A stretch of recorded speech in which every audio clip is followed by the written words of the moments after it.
Assalamualaikum warahmatullahi wabarakatuh. Kembali lagi ya, kita bertemu. Kali ini kita akan membahas sebuah materi, salah satu cabang matematika yang dalam tanda kutip banyak digemari gitu ya, karena banyak dipergunakan baik itu dari SMP, SMA, di perkuliahan S1, S2, bahkan S3. Namanya adalah peneraran logis. Tapi di sini kita akan bahasnya secara singkat, tidak begitu diperdalam. Jadi kita ambil materi yang akan kita langsung pakai, karena di sini dikhususkan ini untuk masuk ke perguruan tinggi, baik itu yang mengikuti UTBK ataupun ke sekolah kedinasan seperti IPDN, STAN, atau bisa juga yang mau masuk bagi rekan-rekan yang mau masuk menjadi pegawai negeri gitu ya, atau ASN. Oke, kita mulai saja peneraran logis.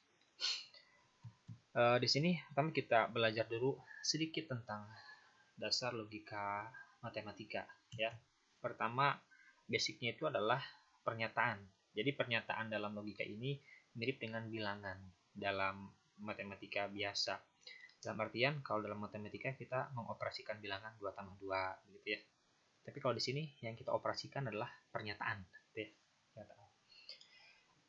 Sebenarnya nanti agak panjang sebenarnya tentang pernyataan, tapi kita jadi ada pernyataan, ada kalimat terbuka, kalimat tertutup dan sebagainya, kalimat deklaratif. Tapi di sini kita langsung saja ke pernyataan. Ya, jadi pernyataan itu adalah sebuah kalimat tertutup yang bisa kita tentukan nilai kebenarannya. Nilai kebenaran pernyataan itu cuma ada 2. Kalau nggak benar, ya salah gitu. Tidak ada pilihan yang ketiga. Contoh di sini. Jadi, lambang pernyataan itu biasanya dilambangkan dengan huruf kecil ya, P gitu ya, PQR. Ya normalnya PQR gitu ya. Kebanyakan kita pakainya PQR. Misalkan P, ibu kota Indonesia adalah Jakarta. Nah, tentu pernyataan ini benar gitu ya. Atau ada pernyataan Q, 4 adalah bilangan ganjil. Oh, jelas salah gitu ya. Atau R, Andi datang terlambat. Nah, ini sebenarnya pernyataannya belum bisa kita tentukan benar atau salah. Tergantung dia nanti keadaan di soalnya seperti apa. Tapi kalau misalkan ada yang S, gini pernyataan S, X adalah bilangan asli dan X-nya misalkan tidak diketahui, maka dia bukan pernyataan karena tidak bisa kita tentukan benar salahnya. Begitu. Nah, selanjutnya ada negasi atau ingkaran atau lawan dari suatu pernyataan. Kalau suatu pernyataan itu benar, maka lawannya salah. Kalau suatu pernyataan itu salah, maka lawannya benar. Perlu diingat bahwa di sini yang tidak semua hal yang penting saya tuliskan. Kenapa tidak dituliskan? Karena ya sambil Anda juga memperhatikan dan mencatat, kayak gitu ya. Jadi belajar kita lebih sungguh-sungguh. Gitu. Jadi siapkan juga catatannya. Tadi lawannya ya, P, ibu kota negara Indonesia adalah Jakarta, benar. Nah, maka negasi P, ibu kota Indonesia bukan Jakarta. Nah, itu sebenarnya yang paling benar itu adalah kalau lawan dari adalah Jakarta, berarti ya bukan Jakarta. Dan itu salah. Tapi dalam kondisi lain bisa jadi seperti ini, ibu kota Indonesia, ibu kota negara ibu kota Indonesia adalah Bandung. Jadi bisa jadi dalam satu keadaan ternyata di pilihan misalkannya tidak ada ibu kota Indonesia bukan Jakarta, adanya ibu kota Indonesia adalah Bandung ataupun Medan. Itu juga bisa kita anggap jawaban yang benar. Meskipun ya sebenarnya yang benar itu adalah ini ya, bukan Jakarta sebenarnya. Tapi ini juga ya tidak salah nantinya kalau misalkan pilihannya tidak ada bukan Jakarta. Tapi kalau misalkan di opsi ada bukan Jakarta dan adalah Bandung, ya pilihlah yang bukan Jakarta gitu ya. Ki tadi ya, contohnya masih sama, 4 adalah bilangan ganjil ya, maka lawannya 4 bukan bilangan ganjil. 4 bukan bilangan ganjil. Bisa juga disebutnya 4 adalah bilangan genap gitu, negasi kini. Kalau ini ya ganjil dan genap kan pilihan yang wajib ya. Sebuah bilangan asli 4 ya, kalau gak ganjil genap gitu. Terus R, Andi datang terlambat. Nah, maka negasinya adalah, tentu sudah bisa ditebak ya. Nah, jawabannya adalah Andi tidak datang terlambat. Bukan berarti Andi datang tepat waktu, belum tentu. Bisa jadi Andi datangnya kepagian begitu. Ya, jadi lawan dari datang terlambat ya tidak datang terlambat, bukan tepat waktu. Nah, terus nanti bakal ada bagaimana kalau ada kalimat negasi dan negasikan. Ya jadi kebalik lagi ke pernyataan awal gitu ya.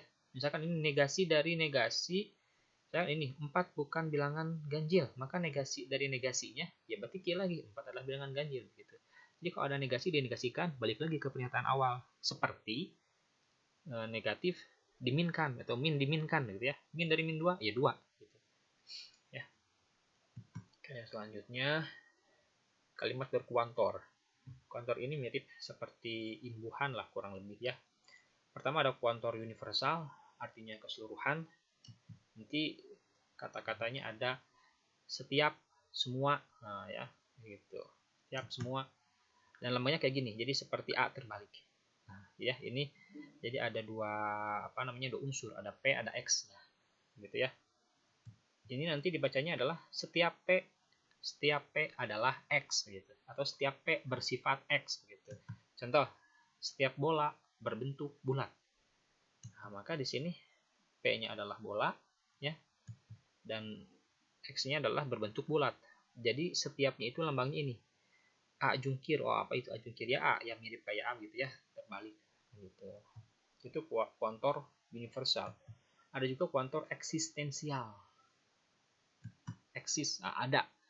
Jadi biasanya ciri dari kuantor eksistensial bisa dengan kata ada, beberapa, sebagian, atau mungkin dalam ejaan lama ada yang bilangnya sementara gitu ya, sementara.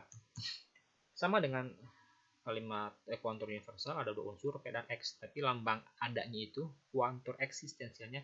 Jadi ini mirip kayak huruf E ya, tapi terbalik, tapi E-nya yang garis tegas ya. Contoh, ada kuda yang berwarna emas misalkan ya. Maka P-nya adalah kuda, jadi ada. Jadi ini ada nih, ada gitu ya. Kuda, X-nya berwarna emas. Nah, gitu ya. Ya kalau yang kan ini mah mengikuti sajalah gitu ya. Ada kuda berwarna emas juga sebenarnya kalimatnya cukup seperti itu.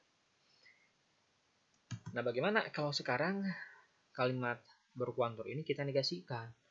Begitu ya, kita negasikan. Nah, maka hubungannya ini perlu diingat karena acap kali muncul dalam soal gitu ya. Negasi apa ini? Negasi dari setiap P adalah X. Maka ini tuh itu dibacanya ekivalen, atau kalau dalam angka mirip dengan sama dengan. Sama dengan. Jadi ekivalen. Artinya pernyataan di ruas kiri setara dengan pernyataan di ruas kanan. Jadi negasi dari setiap P adalah X, bukan tidak ada P yang X, tapi lawannya adalah ada P atau sebagian P yang bukan X. Begitu. Contoh, negasi dari semua semut berwarna hitam. Ya, misal pernyataannya seperti ini. Semua semut berwarna hitam. Abaikan dulu dengan fakta. Nah, maka P-nya di sini kan kita tahu semut, ya.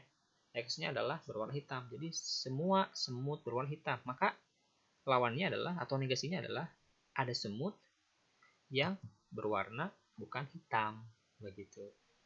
Meskipun bisa jadi dalam soal bahasanya bisa ada semut yang berwarna putih misalkan, atau ada semut yang berwarna merah.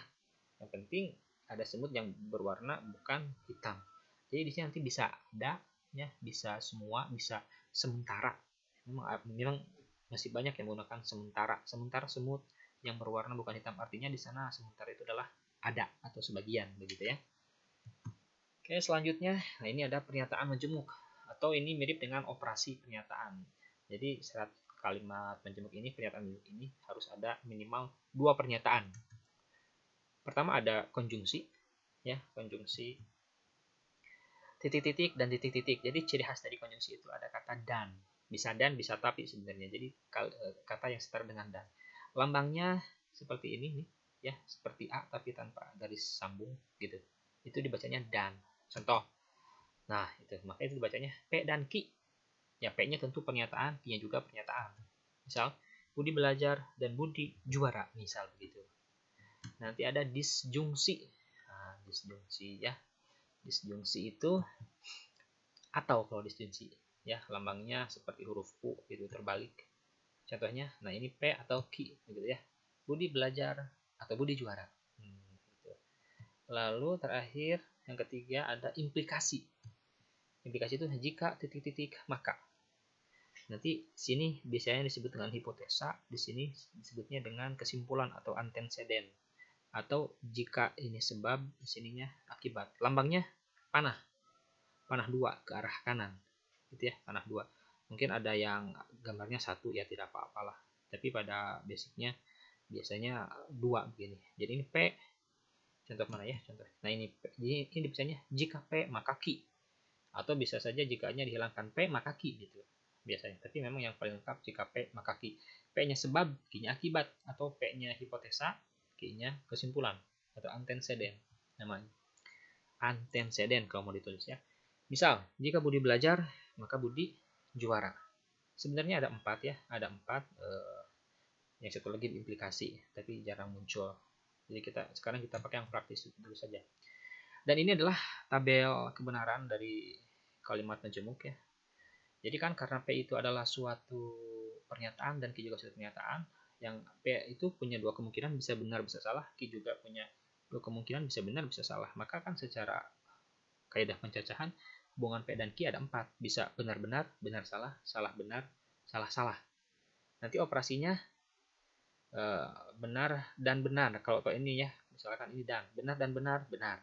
Benar dan salah, salah. Ini untuk mengoreksi nilai kebenaran. Sebenarnya ini mungkin belum begitu bisa kita gunakan lah dalam soal TPS, UTBK ataupun dalam CPNS gitu, jarang keluar. Tapi boleh juga untuk diingat ya. Yang perlu diingatnya lihat yang benarnya saja. Kalau kita punya P dan Q itu ingatnya bahwa kalau benar dan benar maka benar, sisanya salah. Jadi kalau benar itu benar dan salah, salah. Salah dan benar, salah. Salah dan salah, salah. Kalau atau cukup ada salah satu yang benar. Benar atau benar, benar. Benar atau salah, benar. Salah atau benar, benar. Tapi kalau salah atau salah, ya salah ya. Nanti ini bisa juga digunakan di dalam dunia hukum. Ya, contohnya kalau dalam kehidupan sehari-hari ya misalkan kita harus memakan daging dan sayur. Nah, berarti harus dimakan daging dan sayur, nggak boleh salah satunya. Tapi kalau atau daging atau sayur, misalkan ya, berarti boleh salah satunya. Nah, di sini yang menarik adalah kalau P maka Q, maka yang perlu kita ingat di sini ada yang salah satu, yaitu apa? Pada saat jika benar maka salah, jadi salah dia. Jika benar maka salah, maka salah. Nah, silahkan ditulis dan diingat ya. Oke, selanjutnya kita ke ekuivalensi pernyataan menjumlah. Nah, jadi ini perlu diketahui juga karena sering muncul. Ya. Nah, di sini adalah yang paling penting ya, bahwa kalau kita punya suatu implikasi P maka Q, nah dia setara aja sama juga dengan negasi P atau Q, dan juga setara dengan negasi Q maka negasi P. Ya, ini sebenarnya sering disebut dengan kontrapositifnya. Kontrapositif dari P maka Q ya adalah negasi Q maka negasi P. Jadi kalau kontrapositif P dan Q-nya bertukar posisi, dikasih negasi.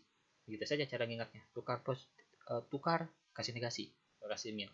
Kalau ini, nah ya, ini juga negasi P atau Q. Jadi yang pertama dinegasikan lalu ganti makanya dengan atau. Jadi negasi ganti atau, negasi ganti atau. Bolehlah diingat kayak gitu ya. Sebenarnya dari mana didapatkan ini ya, dari tabel kebenaran ya. Tentu ini mudah-mudahan di lain kesempatan bisa kita bahas. Oke. Contoh, jika Budi belajar, maka Budi juara. Nah, maka ini akan ekuivalen dengan, coba ya, Budi belajar, maka Budi juara. Ingat rumusnya yang pertama, negasikan, ganti atau. Berarti Budi tidak belajar atau Budi menjadi juara. Nah, gitu ya. Kalau yang ini, tukar posisi, ganti dengan, tukar posisi dan kasih negasi. Berarti Budi tidak menjadi juara. Jika Budi tidak menjadi juara, maka Budi tidak belajar. Nah, begitu ya. Oke, kita lanjut. Sekarang ke negasi pernyataan majemuk ya. Negasi dari pernyataan majemuk. Di sini yang perlu kita tahu adalah, nah ini kalau ada negasi dari konjungsi, negasi dari P dan Q itu negasinya adalah negasi P atau Q. Jadi seakan-akan negasinya masuk nih, ke P dapat, ke Q dapat, ke dan-nya juga dapat, jadi kebalik. Karena lawan dari dan itu atau, begitu ya. Sama juga dengan kalau kita punya negasi dari konjungsi, jadi disjungsi, negasi P dan negasi Q gitu ya. Nah begitu, jadi seakan-akan masuk dan. Nah selanjutnya, bagaimana kalau misalkan negasi dari P maka Q? Nah, tentu akan lebih mudah kalau kita ubah dulu P maka Q-nya menjadi setara dulu menjadi negasi P atau Q gitu ya. Jadi P maka Q-nya kita ubah dulu jadi negasi P atau negasi Q. Negasi P atau Q. Lalu kita negasikan, negasi dari negasi P. Nah, ini kan negasi dinegasikan nih. Jadi P negasi dari apa ini namanya? Negasi dari atau ya dan gitu ya. Jadi negasi jadi P dan negasi Q. Begitu.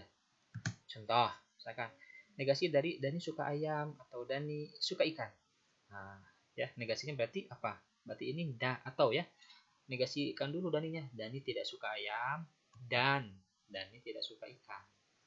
Ini ada di potongan film apa ya? Black Panther.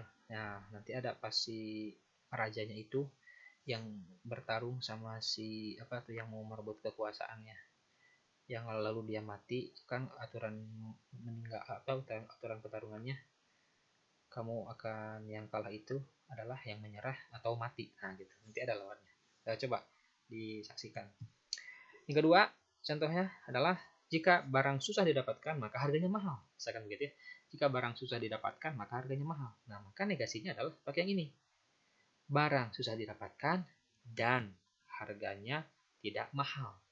Ya, boleh tidak mahal atau boleh murah. Begitu ya. Nah, begitu dasarnya, dasar dari kontornya. Tinggal sekarang kita ke penarikan kesimpulan. Ya, penarikan kesimpulan. Ya, untuk penarikan kesimpulan kita lihat di video selanjutnya.